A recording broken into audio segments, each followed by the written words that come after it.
Mr. President, pleasure to see you again. One more September in Kyiv. This one feels like it is happening at a very important moment on the battlefield. Ukrainian forces went into the Kursk region in Russia. You've taken a large amount of territory there. Has that worked? There are people in Ukraine who worry that you took forces away from the Donbass and that those lines are now fragile and weak, even though you have achieved success in Kursk. Thanks so much. And thank you for this possibility to speak. And Farid, so first of all, we had very tough situation on the east, especially on the east, in Kharkiv region, in Donbass region, in some of this direction. It's Vuhledar, it's Pokrovsk, it's Mirnograd, it's a lot of different cities. People know about only Pokrovsk, but you're right that the situation was very difficult. And they moved very quickly because we didn't have equipment. Again, when we speak about equipment, how to equip brigades, really between us, it doesn't matter how many brigades stand on one direction if half of them not equipped. So you just lose a lot of people. You lose people because they are not in armored vehicles or in something like this. And they don't have artillery, they don't have artillery rounds. To compare the number, Russia uses 12 rounds. We used 1. 1 to 12. That was the difference. Of course, the idea with the Kursk is a risk operation. It's true, we understood it, but the idea was to move some Russian forces there. And I think it was right idea. You know, we've talked about munitions often, and you talk about it a lot. Help us understand. So the U.S. has passed this big aid package. Europe has passed aid packages. Why is that not translating into enough munitions for you now? Is it that there isn't enough supply, or is it that you need more aid? Everything. A lot of different reasons. First, it goes very slowly. Second, we need 14 brigades to be ready. Until now, we don't have, from this package of brigades, we didn't equip even 4. So you wanted to equip 14 brigades, and you have not been able to equip 4. No, it's too much. It's too much for the. That's why we used our interior production of drones. Not enough, but we did it. It goes. As I said to you, that after 8 months pause in decision before the positive decision of U.S. Congress, what we did during these all 8 months, everybody has to understand, we used all we could. We moved what we have in reserves and what we have in storages, or what reserves brigades who we need now, what they had, we took all their weapons. You have also been trying to persuade the United States and Europe to allow you to use the weaponry to strike into Russia. Explain why this is important. What do you want to hit in Russia that you think you should be allowed to hit? Everybody is looking the decision of the United States. Everybody is waiting for such decisions. After that, they make decisions. It's true. And so we wanted very much to use this weapon and just to attack these jets on the military bases, not civilians infrastructure, military bases. So you just want to be able to attack the bases that are being used to launch these weapons, these planes, these missiles. Yeah, because these jets, Farid, these jets, from there they use not only missiles, they use these jets, and jets use per month 4,000 guided aerial bombs just on the east of our territory. 4,000 bombs. And these bombs and missiles are hitting Ukrainian civilians, schools, energies, universities, all our energy infrastructure. They destroyed 80% by these guided bombs. 80%. Now I said, we had some meetings with officials, and I said, we waited too long. Now Russia began to move their jets from 100, 150 kilometers, 300 to 500. After that, I will tell you, and that now we need more permissions. Do you have permission now to... No, till now, no. Mr. President, you've talked a lot about how you also have a path to peace, that your military strategy is designed to make Putin understand he cannot win. Are you going to talk to President Biden when you meet him in New York about this plan for peace? Yes, I will speak with him how to strengthen ours before peace summit, to be in a strong position, because diplomatic decisions or solutions, they are good when you are strong.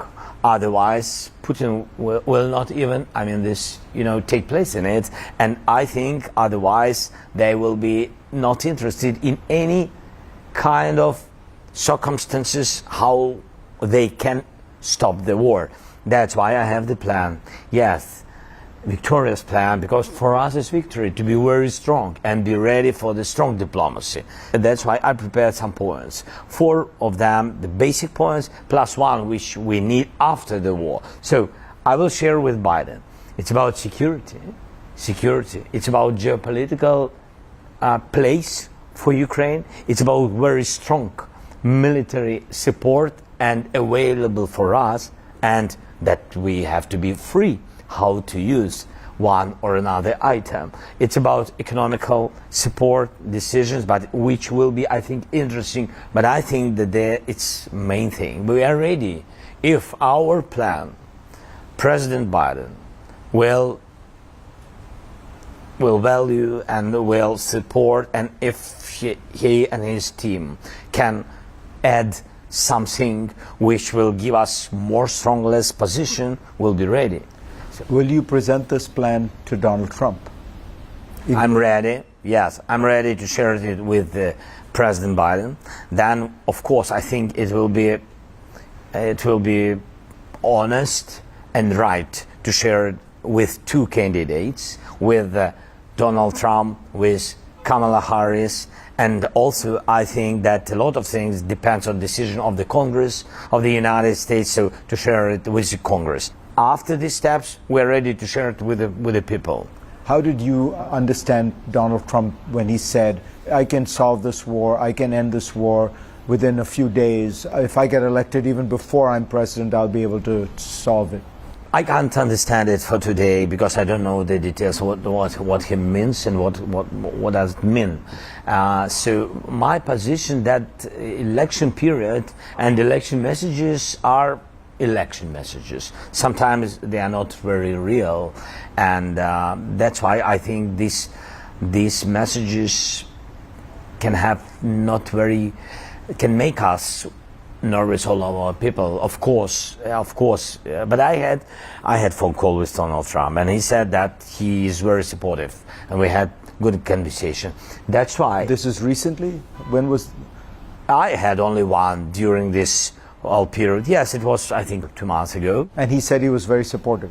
He will be very supportive, and he understands how it is difficult to survive during the war, and he will do everything to strengthen Ukraine. So I don't know. I mean, that's great that it sounds this way, and but that's why I want to share this plan, to hear his reaction.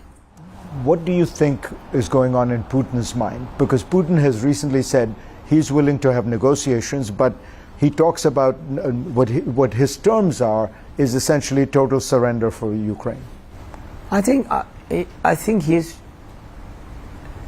didn't change his main idea, and sometimes he's playing just for some leaders who are waiting some emotions from Putin to hear something about peace. And sometimes he can give some messages to global south or somewhere, and they begin to speak. You see, Putin is ready for dialogue. What dialogue?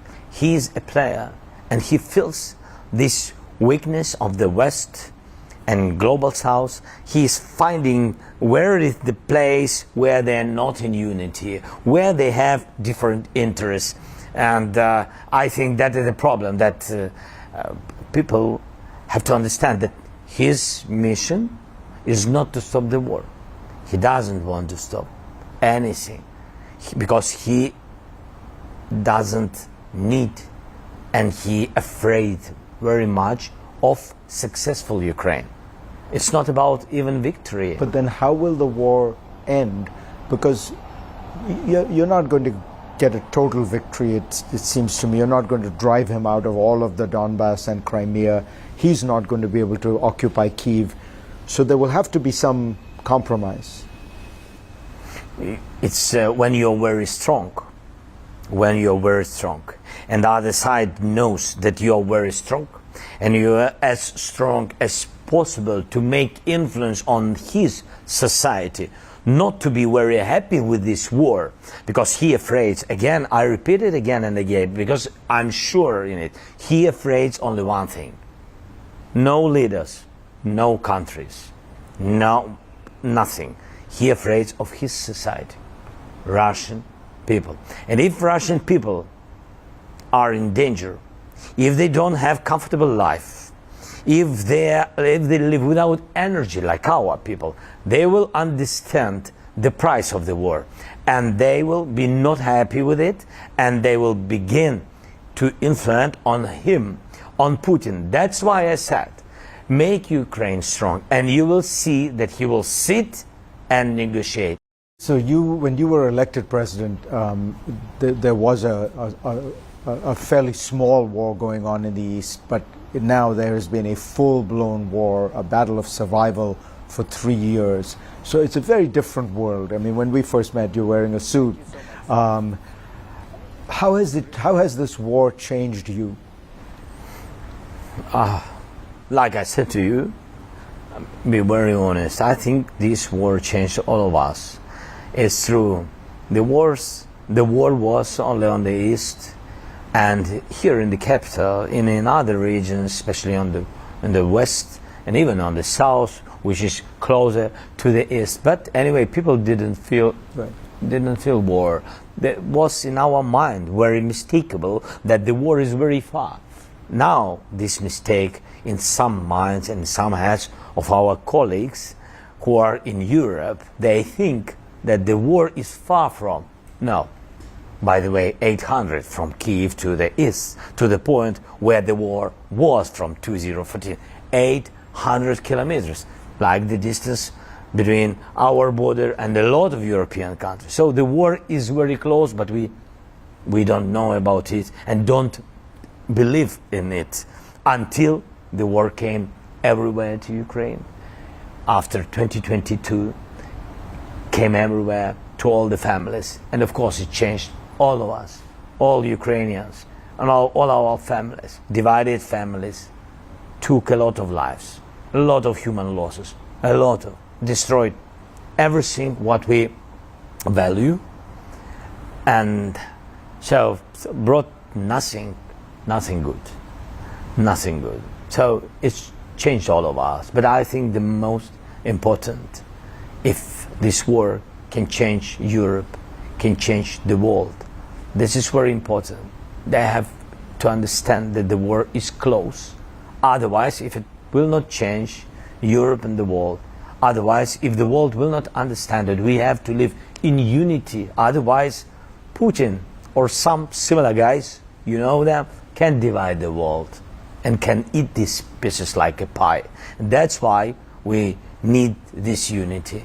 And I hope that this war changed minds of people and changed minds of leaders, of global countries. We count on it.